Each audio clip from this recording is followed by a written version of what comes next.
BFF Report. I'm your host, Mike B, aka Phony. Today we're going to be talking about Rift. Now, have you ever been in the battlegrounds and everything's cool, you're fine, but then there's some guy whose balls are just not on point? Now let me tell you something. If you're in a battleground and your balls are not on point, the whole team suffers because of it. So, this week's episode of the BFF Report is going to be focusing exclusively on PvP, and you can share it with your friends that are going to be playing Rift, and this is basically Phony's guide to keeping your balls on point while PvPing in Rift. By the time I had reached 21, there were only two Warfronts I had access to, the Black Garden and the Codex.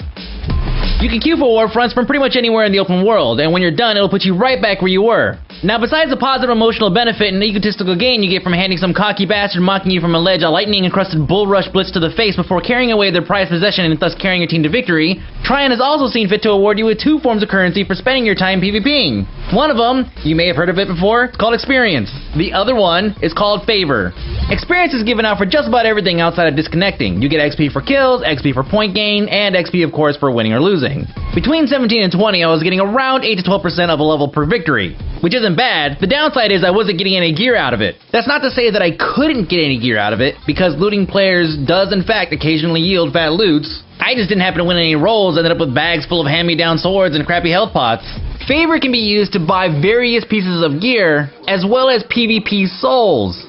The souls are designed in such a way that they have virtually no use in PvE, since the majority of the mechanics requires a target to be a player and not a mob or NPC. They are also set up so that the top tier benefits can only be accessed through a narrow progression path. For example, the Vindicator has 4 top tier skills: Phalanx, Second Wind, Aura of Vengeful Wrath, and Unstoppable Force.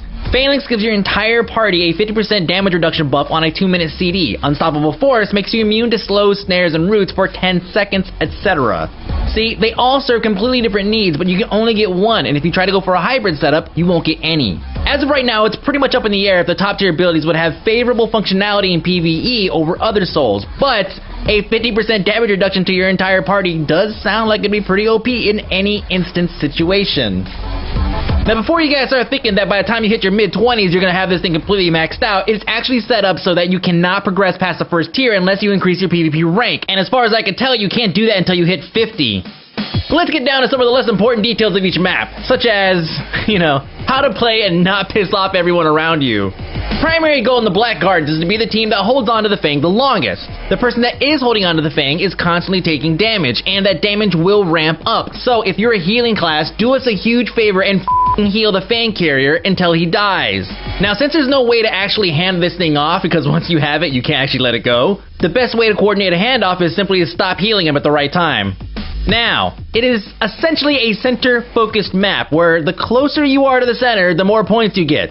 The terrain is set up in such a way to allow even the most uncoordinated teams to make a decent choke point. As you can see here, we did so good that these guys basically gave up. It's just like you're griefing them on the way up, they can't make it all the way to you, by the time they get there, they're practically dead. It's a standard choke point strategy. The biggest downside to this strategy is that you're so far away from the center, you're only getting between 1 and 4 points per tick. And the only way to get 4 points is if you're standing close to this edge, and if you stand close to this edge, hey-yo! See what I'm saying?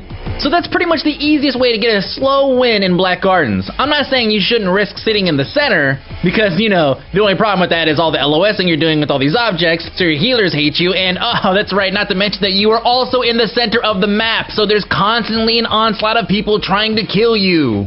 The next map is called the Codex. If you played WoW at all, think Arathi Basin. If you played Unreal Tournament, think Domination. It is your standard resource-based game type.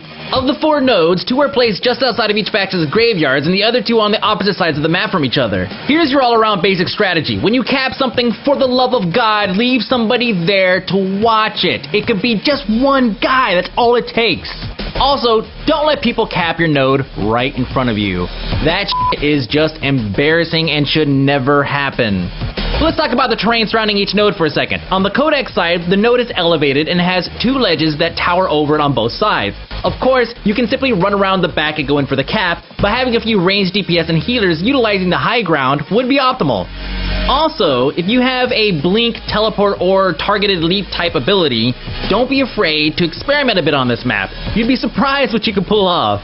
The vault can be easily accessed by this bridge, and the bridge can be easily defended by a handful of people if they coordinate their knockback and CC abilities. Of course, the flip side is also true, since it's not like you're the only one with these skills, but don't worry, 90% of the time the other team isn't as good at PvP as you are anyways, right? Wait, did I say the bridge was the only way up? Because, I mean, I kind of guess it is, unless you are a ninja warrior with a heroic leap-style mechanic that actually functions. Blizzard, please fix it. I'm pretty sure this doesn't count as hacks, since I am simply using my given abilities and the terrain to my advantage.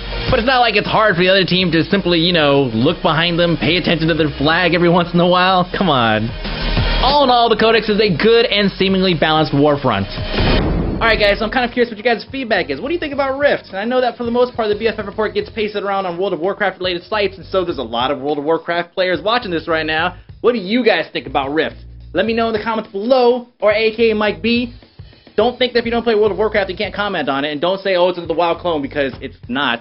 It maybe borrows little things from here and there, but then again, you could also call it a Warhammer clone, and then we might as well just call everything an EQ clone, and you know what, maybe DAOC also comes into play somehow, but we won't talk about that. So if you've ever played any of those other games, and you have some feedback and stuff maybe you want to say about Rift, feel free to let me know, comments below, or at aka Mike B again. So, I will see you guys next time. Next week, it's not going to be Rift though, it might be something else. See.